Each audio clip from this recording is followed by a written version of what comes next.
আমার স্ত্রী একটা বাচ্চা রেখে প্রেমিকের সাথে পালিয়ে যাওয়ার 2 বছর পর একটা পতিতালয় থেকে পুলিশ তাকে গ্রেপ্তার করছে।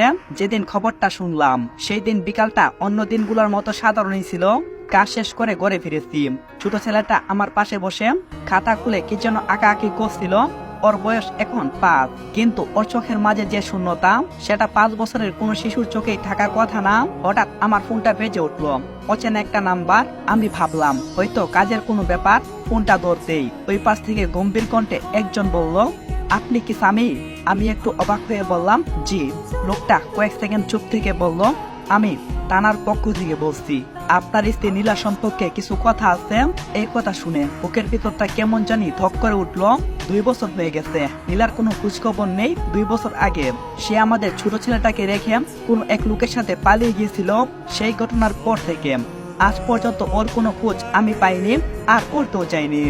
কারণ যে মানুষটা নিজের সন্তান রেখে অন্য একটা পরপুরুষের হাত ধরে পালিয়ে যেতে পারে, তার জন্য আবার কিসের অপেক্ষা? আর অপেক্ষা করাটা বোকামি ছাড়া অন্য কোনো কিছুই না। তবুও পুলিশের মুখে তার নামটা শুনে বুকের ভিতরটা যেন অদ্ভুত ভাবে কেঁপে উঠলো। আমি শান্ত থাকার চেষ্টা করলাম। কি হয়েছে? ওই পাশ থেকে অফিসার বলল, আজকে শহরে একটা অবৈধ জায়গায় অভিযান চালানো হয়েছে। সেখানে কয়েকজন নারীকে আটক করা হয়েছে।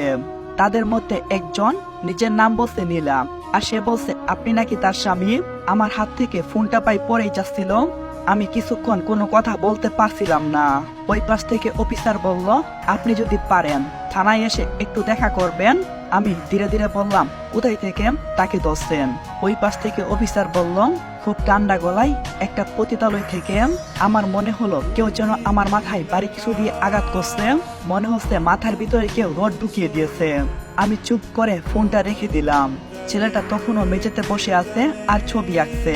ওর আঁকা ছবিতে একটা ছোট ঘর, একটা বড় মানুষ, একটা ছোট মানুষ হাতে হাত ধরে দাঁড়িয়ে আছে। আমি বুঝতে পারলাম ওই বড় মানুষটা আমি আর ছোটটা সে। কিন্তু ছবিতে আরেকজন নেই, ওর মা। 2 বছর আগে যে রাতটা আমার জীবনের পুরো কাহিনীটা বদলে দিয়েছিল, সেটা আমার এখনো স্পষ্ট মনে আছে।